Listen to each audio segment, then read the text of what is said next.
400 years ago, a Vatican librarian discovered a manuscript that would shock the world. His name was Niccolo Alemanni, and he took the brave decision to publish the book, though he wouldn't live to see its impact. So today, I've brought you to Rome to travel back to the 1620s and tell you his story.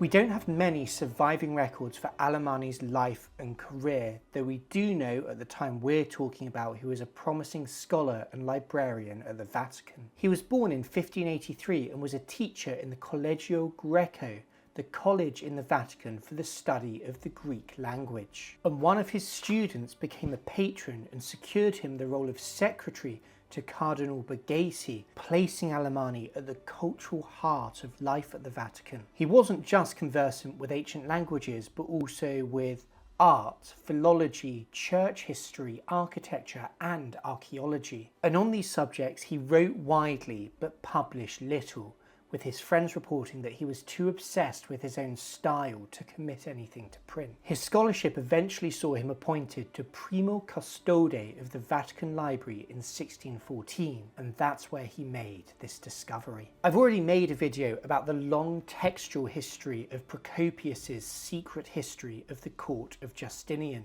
It's a text which had somehow survived for centuries in vanishingly few manuscript copies, and by the time that Alamani discovered a manuscript of it in the Vatican, it wasn't just unpublished, it had become practically unheard of. But there was, in the Vatican, under his care, a manuscript we now refer to rather unromantically as VAT GR 1001, the earliest surviving copy of the secret history. So there was only one option for a scholar like Alamani.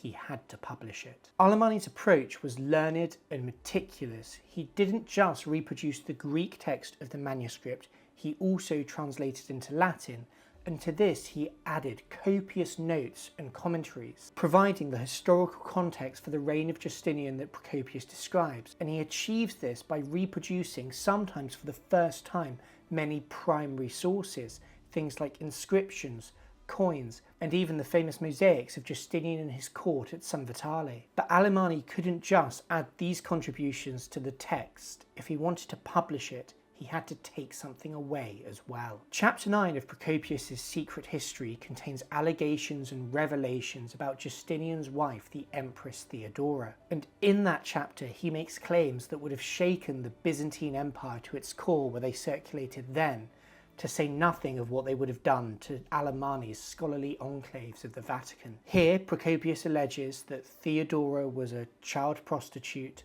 slept with most of Justinian's court, and aborted every child she ever became pregnant with. Yesterday, I visited the Vatican Library to see this manuscript with my own eyes, and I sat there in that reading room in the Vatican, hunched over it in the same way that Alamani once would have been. And next to these passages in the original Greek, I saw that Alamani had marked them himself, indicating that they should never be published. And so when Alamani's work was eventually published in 1623, we don't see those chapters featured. In fact, they wouldn't appear in print for another 70 years, until the French humanist scholar Gilles Menage visited the Vatican himself to see what it really said in chapter 9. And he eventually published passages about Theodora in his 1693 work Menagiana. So Alamani here had clearly done his due diligence. He had put learning and scholarship into the work in these very detailed commentaries, and he had also held back Procopius's most shocking allegations. But his publications still caused a scandal, both here in Rome and across Europe. Initially, Alamani himself had been hesitant about publishing the book at all, saying, "Perché siamo nei tempi molto sospettosi," or "we live in very suspicious times." The only support he received after the work was published was in private letters, while in public, former friends and supporters began to distance themselves. Then 2 years later, in 1625, he published a work on the Lateran mosaics. These contain several mosaics from the early 9th century, including one of Pope Leo III crowning Charlemagne. But this work brought yet more scholarly disagreement for Alamani, and former friends like Fabri de Peresque and patrons like Francesco Barberini began to distance themselves from Alamani in public. Isolated, Alamani turned the next year to what would be his final work. In 1626, he was in St. Peter's Basilica, advising on Bernini's baldachin at the entrance to St. Peter's tomb. In the damp of the tomb, Alamani was taken ill, and suddenly afterwards he died, not living to see Bernini's bronze masterpiece completed. Nor did he live to see his critics begin to publish their responses to his secret history. The first of these was published in London later in 1626 by Sir Thomas Ryves, and it took direct aim at Alamani from its very first page, where it says, Imperatornis Justiani Defensio Adversus Alamanum, concerning itself with the book's editor Alamani rather than its author Procopius. This tone continues throughout the text, with Procopius little mentioned and the author taking direct aim at Alamani himself. Go through all the deeds of that council, Alamani.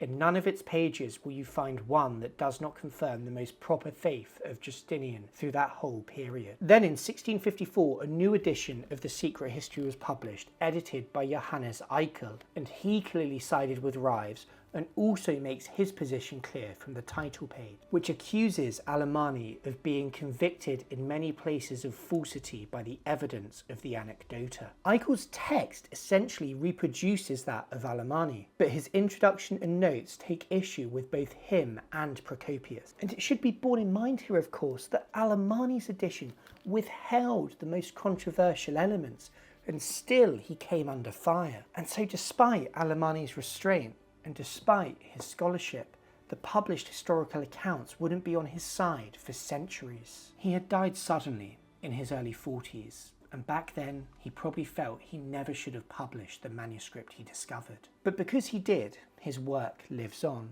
and 200 years after his death, the first complete edition of Procopius's Anecdota was published. It was edited by Johann Areli, and despite his editorship, as you can see here, it was largely based on Alamani's work. The arc of redemption in book history might be long, but it did bend in Alamani's favour. That's why I came to Rome, and that's also why I've dedicated my first catalogue as an independent antiquarian bookseller to secret histories and the story of Alamani. In it, I tell the stories of books like this and other secret histories like it, from Alamani's edition of Procopius in 1623 right through to the early 18th century. It contains two essays, one on Procopius's text and Alamani's discovery of it, and another on the tidal wave of secret histories that would follow. And being a catalogue of rare books, it also offers for sale the original copies of some of these secret histories, fully capturing, I hope,